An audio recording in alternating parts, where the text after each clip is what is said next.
नमस्कार दोस्तों, आज हम जानेंगे जीपीएफ के बारे में सब कुछ।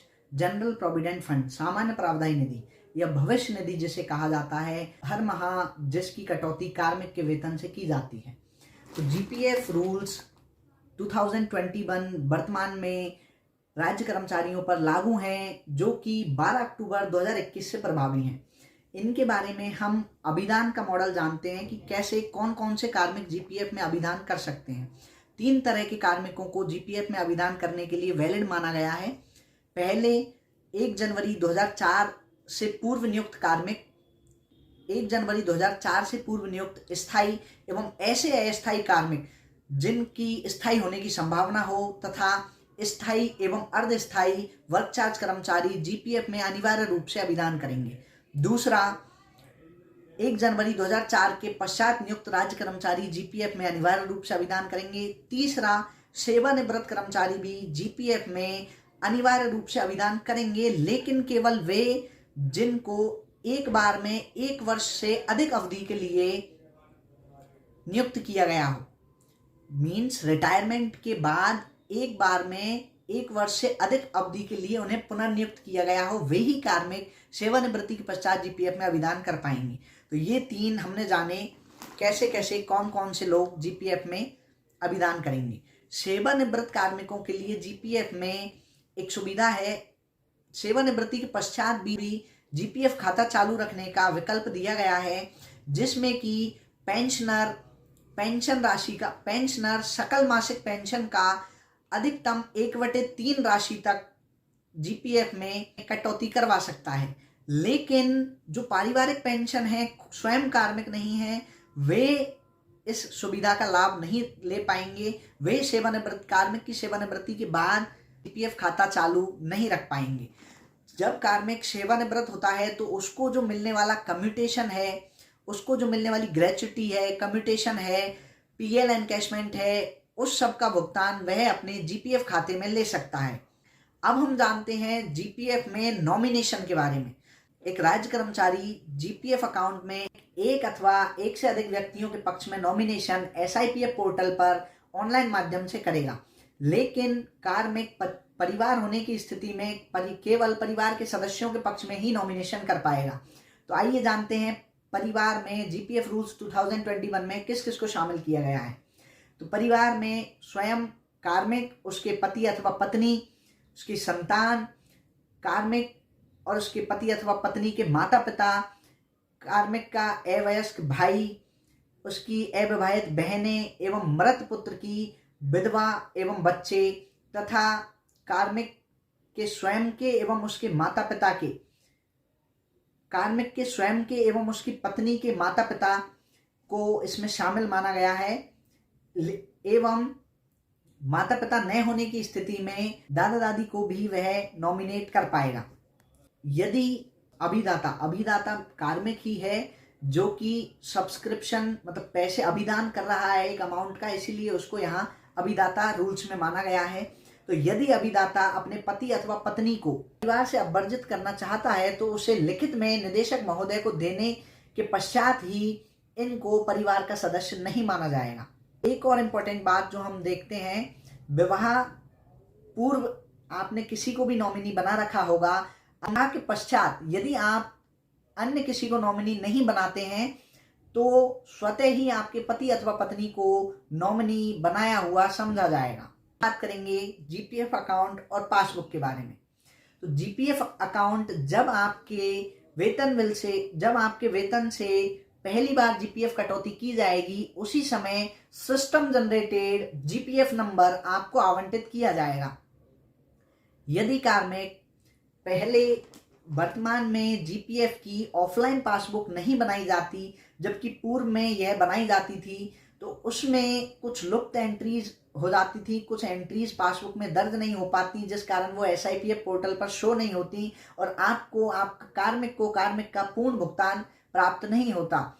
इसके लिए मैं आपको 2 ऑप्शन बताता हूं। 1 अप्रैल 2012 से पूर्व की जो कटौतियां हैं उनको डीडीओ द्वारा सत्यापित जीपीएफ पासबुक के बेसिस पे एसआईपीएफ पोर्टल के लेजर में अपडेट किया जाएगा, जबकि 1 अप्रैल 2012 के बाद की कटौतियों का सत्यापन GA55 के माध्यम से SIPF पोर्टल पर आप करवा सकते हैं। अब हम जानेंगे कि कितनी कटौती हमें GPF खाते में करवानी चाहिए, न्यूनतम कटौती दर क्या है और अधिकतम हम कितनी कटौती GPF में करवा सकते हैं। तो 7 फरवरी 2018 को फाइनेंस डिपार्टमेंट के ऑर्डर में इस स्लैब के अकॉर्डिंग आप GPF कटौतियाँ करवा सकते हैं, जिसमें 23,100 तक 1,450 रुपये मिनिमम कटौती, और उसी प्रकार आप स्लैब में देख सकते हैं किस प्रकार आपको कितनी कटौतियां करवानी है। मैं आपको बता दूं, ये मिनिमम स्लैब, ये कटौतियों की मिनिमम स्लैब है। मैक्सिमम के बारे में हम आगे बात करेंगे। अब हम प्रोफेशनल ट्रेनी के लिए जो स्लैब है वो ये रही, जो कि 26/5/2022 के फाइनेंस के ऑर्डर के अकॉर्डिंग इस स्लैब के अनुसार आपको कटौतियां करवानी है। तो आप प्रोबेशन में हैं तो आपको ये स्लैब फॉलो करनी है, और आप अगर प्रोबेशन आपका पूरा हो चुका है तो आपको जो पहले स्लैब दिखाई गई थी उसके अनुसार आपको कटौतियां करवानी है। मैं आपको फिर से बताना चाहूँगा कि ये कटौतियों की मिनिमम स्लैब है। आप GPF में मैक्सिमम कटौती अपने बेसिक पे के बराबर करवा सकते हैं। जी हाँ, बेसिक पे के इक्वल GPF में कटौती करवा सकते हैं। अब हम बात करेंगे कि कटौतियां कब तक होंगी और कब तक कार्मिक को कटौती करवानी है। GPF कटौतियां कब बंद होंगी, तो इसमें मैं आपको 2 पॉइंट बताना चाहूँगा। एक तो कार्मिक की मृत्यु, सेवा से त्याग पत्र तथा सेवानिवृत्ति पूर्व अवकाश पर जाने पर GPF कटौतियां बंद हो जाएंगी। दूसरा, कार्मिक की सेवानिवृत्ति से 1 माह पूर्व GPF कटौती आपको बंद कर देनी है। इस पे GPF की जो राशि जमा है उस पे आपको कितना ब्याज मिलेगा, तो वर्तमान में GPF पर ब्याज दर 7.1% वार्षिक है, एवं वित्तीय वर्ष के दौरान आपकी जमा राशि पर, वित्तीय वर्ष के दौरान आपकी जमाओं पर ब्याज की गणना मासिक गुणन के आधार पर 7.1% वार्षिक की दर से की जाएगी। GPF विड्रॉल, मैं आपको एक मेजर डिफरेंस बता देता हूँ GPF और SI में। SI स्टेट इंश्योरेंस में आप लोन लेते हैं, जबकि GPF में आप लोन नहीं लेते, GPF में आप विड्रॉल करते हैं। GPF account is like a savings bank account, अर्थात जिस तरह बैंक में आपकी राशि जमा होती है और आप उसको विड्रॉ करते हैं तो आपको वापस सेविंग्स अकाउंट की राशि को बैंक में जमा नहीं कराना होता, उसी तरह GPF से निकाली हुई राशि को भी आपको वापस बैंक में जमा नहीं कराना है। ये बात आप अच्छे से समझ लीजिए। SI में और GPF में ये मेजर डिफरेंस है।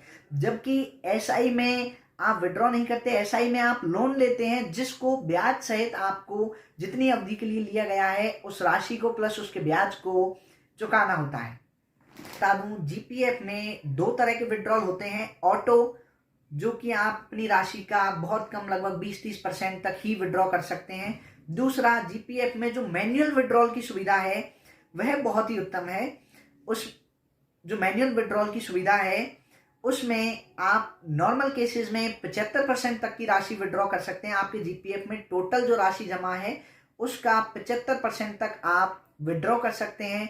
जबकि अगर आपकी सेवानिवृत्ति में 5 वर्ष का समय रहा है तो आप आपकी GPF में जमा राशि का 90% तक विड्रॉ कर सकते हैं।